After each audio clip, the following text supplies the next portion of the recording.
Imagine a palace of unimaginable splendor. Golden roofs shimmer under a bright sun. Courtyards stretch out like opulent gardens. This was the Forbidden City, the heart of the Qing Dynasty. For centuries, the Qing Dynasty ruled China. It was the last of China's great empires. The dynasty's roots were not in the heart of China, but in its wild north. In Manchuria, the Jurchen people were tough and resilient. They were skilled horsemen and fierce warriors. This is where the story of the Qing begins, far from the pomp and ceremony of the Forbidden City. Nurhaci was a brilliant strategist. He was also a charismatic leader. Nurhaci united the Jurchen tribes through diplomacy and warfare. He formed a powerful army. His warriors were loyal and disciplined. They were a force to be reckoned with. Nurhaci's ambitions went beyond uniting the Jurchens. He looked south towards the Ming dynasty. The Ming had ruled for centuries. But the Ming dynasty was weakening. Nurhaci saw an opportunity to seize power. In 1616, Nurhaci proclaimed himself Khan. He established the later Qing dynasty. This was a direct challenge to the Ming dynasty. Nurhaci's forces began to raid Ming territories. He gained a reputation as a fearsome conqueror. Nurhaci's successors continued his relentless campaign against the Ming dynasty, determined to bring about its downfall. His son, Hong Taiji, was a capable and strategic leader in his own right, inheriting his father's vision and ambition. He consolidated Jurchen gains and made important changes to strengthen their position both militarily and politically. Hong Taiji understood the crucial importance of gaining Chinese support to legitimize his rule and ensure stability.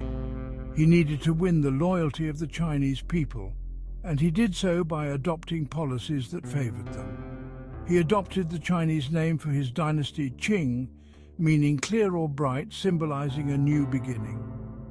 Meanwhile, the Ming dynasty was plagued by rampant corruption and internal strife, weakening its foundations. Rebellions broke out across the empire, further destabilizing the already crumbling Ming authority. The Ming were unable to resist the growing might and strategic prowess of the Qing armies, who advanced steadily. In 1644, the Qing seized Beijing, marking a decisive victory in their campaign. The last Ming emperor, Chongzhen, in despair and defeat, hanged himself in the Forbidden City, ending an era. The Ming dynasty had fallen, its once grand empire reduced to ruins and chaos. The Qing were now the undisputed masters of China, ushering in a new chapter in Chinese history. A new era had begun, one that would shape the future of China for centuries to come. The early years of the Qing dynasty were marked by consolidation and resistance. The Qing faced rebellions from Ming loyalists. However, the Qing emperors were determined to secure their rule. Kangxi Emperor ascended the throne at the young age of 7. Despite his age, Kangxi displayed remarkable wisdom and leadership. He had a thirst for knowledge and surrounded himself with capable advisors. Kangxi suppressed rebellions and expanded the Qing Empire. He was a skilled military strategist. Kangxi understood the importance of cultural integration. He patronized Confucian scholars. He studied Chinese classics and promoted Confucian values. This helped to legitimize Qing rule and win over the Chinese populace. Section 5.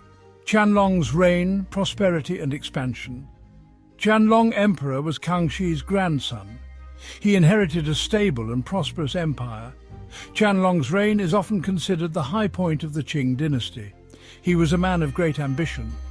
Qianlong launched a series of military campaigns. Qing armies conquered Tibet, Xinjiang, and other territories. Qianlong's reign saw the Qing dynasty reach its greatest territorial extent. He ruled over a vast and diverse empire. Qianlong was a patron of the arts and literature. He oversaw the compilation of the complete library of the 4 treasuries. This was a monumental collection of Chinese texts. It was intended to preserve Chinese culture and knowledge. Section 6. Seeds of discontent, internal strife and external threats. Despite the outward appearances of prosperity, the Qing dynasty began to face serious challenges. The seeds of discontent were sown during the reign of Qianlong. A growing population put a strain on resources. Corruption became rampant within the Qing bureaucracy. Government officials exploited the people. This led to widespread resentment against Qing rule. The once efficient administration started to weaken. Meanwhile, European powers were becoming increasingly assertive in their dealings with China. They sought to expand their trade and influence. The British East India Company began to import opium into China. Section 7. The White Lotus and the Taiping rebellions shake the empire. The Qing dynasty's internal problems came to a head in the 19th century. A series of devastating rebellions broke out across China. The White Lotus Rebellion, lasting from 1796 to 1804, was fueled by economic hardship and dissatisfaction with Qing rule. The Taiping Rebellion from 1850 to 1864 was even more cataclysmic. Led by Hong Xiuquan, a charismatic but eccentric figure who claimed to be the younger brother of Jesus Christ, the Taiping rebels established their own kingdom in southern China. The Taiping Rebellion was marked by its brutality and religious fanaticism. Millions of people perished in the conflict. The Qing government was severely weakened by the rebellion. Section 8. The Opium Wars, Western imperialism at China's doorstep. The Qing dynasty's woes were compounded by the growing threat of Western imperialism. The arrival of Western powers, particularly the British, brought unprecedented challenges to China's sovereignty and stability. The British East India Company's opium trade had a devastating impact on China. British merchants, driven by profit, flooded the Chinese market with opium, leading to widespread addiction and social decay. Opium addiction became widespread, draining the Chinese economy and weakening social structures. Families were torn apart, and communities were left in ruins as the addiction crisis deepened. In 1839, the Qing government, determined to stop the illegal opium trade, confiscated and destroyed a large shipment of British opium.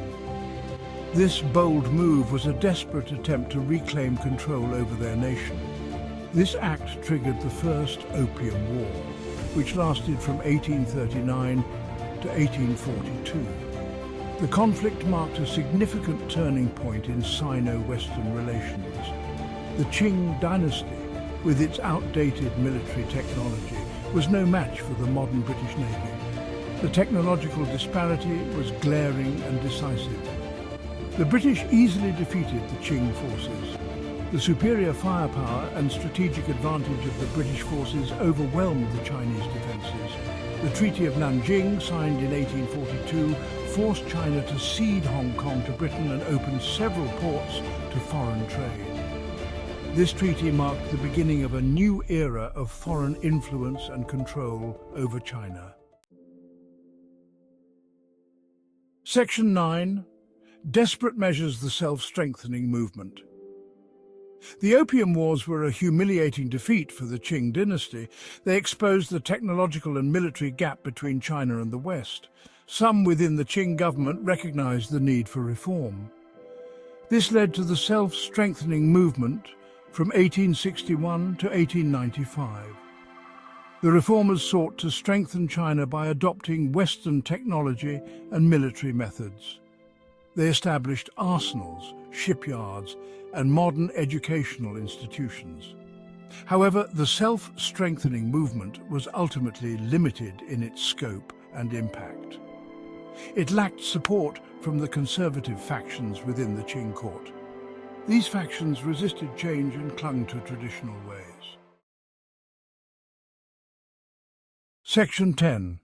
The Boxer Rebellion, a final tragic stand.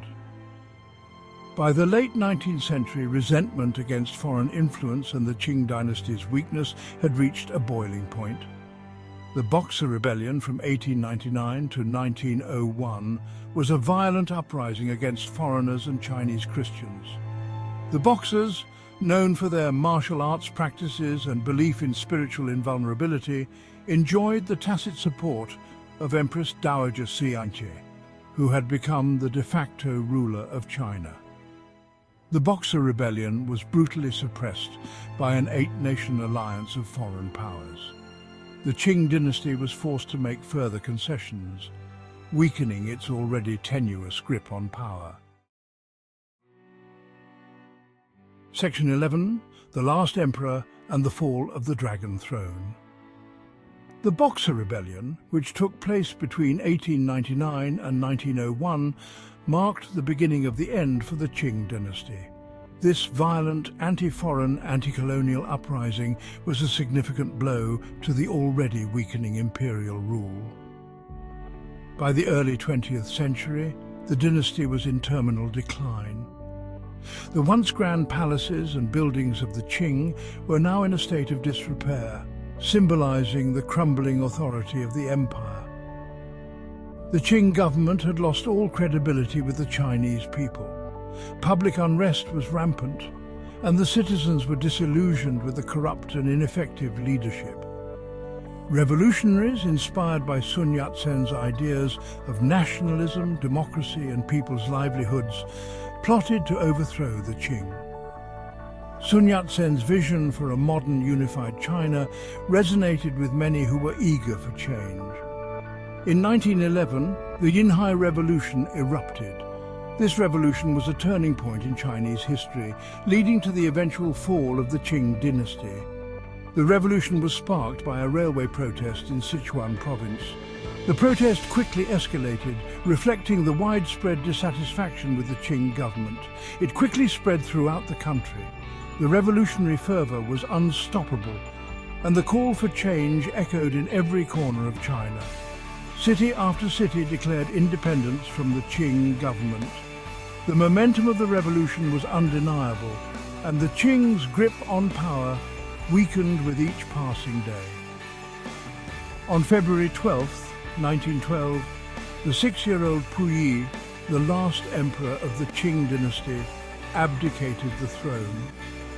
This marked the end of over 2,000 years of imperial rule in China. The Qing dynasty, which had ruled China for over 2.5 centuries, came to an end. The fall of the Dragon Throne paved the way for the establishment of the Republic of China, ushering in a new era in Chinese history. Section 12. The Qing Legacy, a lasting imprint on China. The Qing dynasty left an indelible mark on China. Its territorial expansion helped to shape modern China's borders.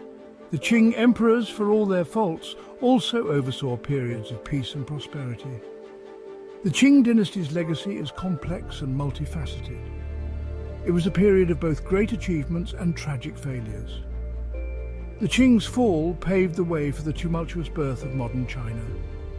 Its story serves as a reminder of the cyclical nature of power.